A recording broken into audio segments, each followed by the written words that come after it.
5-12-94 года, это 5 декабря, нам объявили... Вот, я в свое время служил в Афганистане.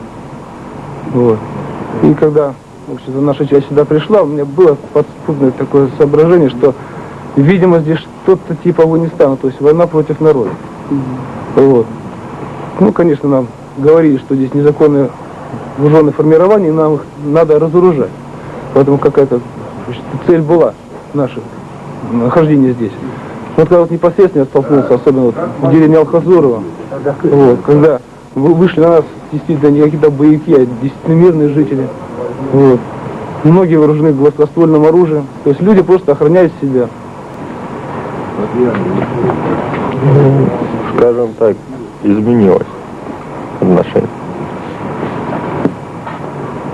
Ну, полностью вот с командиром я его поддерживаю. Мы вышли на боевое задание, а потом оказалось, что мы никому просто не нужны. Эта война тоже никому не нужна. Я хочу передать родителям, что не волновались за нас. У нас все нормально. Что надеемся, что скоро нас уже отпустят. Надеемся, что наши письма дойдут до дома. И родители приедут за нами. Чья мать написала вам письмо это? Сергей его зовут, сына. У нас приказ, когда вы идете в город Грозный, убивать всех женщин и детей. Так, вот такие пироги. Ты прости, мама.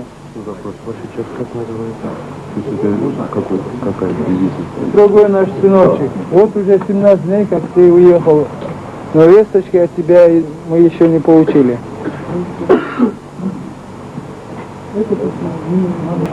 Можно даже сказать, что удивительно.